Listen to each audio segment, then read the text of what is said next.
Story మన దేశంలో జరిగింది కాదు. వేరే దేశంలో జరిగింది. నాకు ఆ దేశం పేరు సరిగ్గా గుర్తులేదు కానీ, ఇది నేను ఒక వెబ్‌సైట్‌లో చదివాను. ఒక కుటుంబం చాలా సంవత్సరాల తర్వాత ఒక కొత్త ఇంటిని కొనుక్కున్నారు. అయితే ఆ ఫ్యామిలీలో భార్యాభర్తలకు ఇద్దరు పిల్లలు. ఒక అమ్మాయి, ఒక అబ్బాయి. ఆ ఇల్లంతా చాలా అందంగా ఉంటుంది కానీ, వంట గదిలో మాత్రం నేలపై ఏవేవో వికృతమైన బొమ్మలు ఉండేవి. వాటిని ఎంత తుడిచినా సరే అవి పోయేవైతే కాదు. ఇక రాత్రిపూట్ల వంటింట్లో నుండి ఏవేవో శబ్దాలొచ్చేవి. ప్రతిసారి వంటింట్లో సామాన్లన్నీ వాటంతట అవే కింద పడిపోయేవి. అలా ఎందుకు జరుగుతుందో వీళ్ళకు కూడా అర్థమయ్యేది కాదు.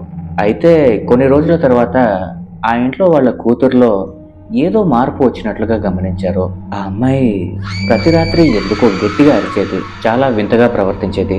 అప్పుడు వాళ్ళు దీనంతటికీ కారణం ఆ కిచెన్లోని వికృత ఆకారాల వల్లే అని అనుకున్నారు. వెంటనే వాళ్ళు ఆ వంటింట్లో మొత్తం అంతా ఫ్లోరింగ్ చేయించారు. అయితే 2 రోజుల తర్వాత మళ్ళీ ఆ వికృత రూపాలు మళ్ళీ వాళ్ళకి కనిపించాయి. దీంతో వాళ్ళు చాలా భయపడ్డారు. వెంటనే దీనికి కారణం ఏంటో తెలుసుకోవాలని అనుకున్నారు. ఆ వంటగది ఫ్లోర్ కింద ఏదో ఉంది అనే అనుమానంతో ఫ్లోర్ అంతా తవ్వించారు. అప్పుడే వాళ్ళు కొన్ని భయంకరమైన దృశ్యాలను చూశారు. ఆ తవ్విన నేల కింద వాళ్లకు ఎముకలు, పుర్రెలు లాంటి భయంకరమైనవి చూసి చాలా భయపడిపోయారు.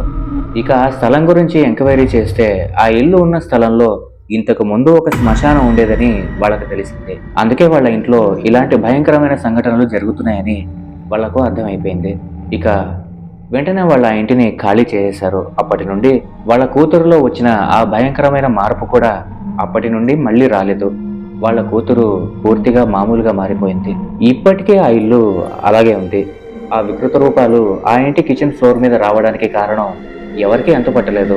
ఆ శ్మశానంలో పాతిపెట్టిన మనుషుల ముఖాలే అలా వికృత రూపంలో బయటపడ్డాయని వాళ్లకు అర్థమైంది. ఇది ఇప్పటికే ఒక మిస్టరీగా మిగిలిపోయింది.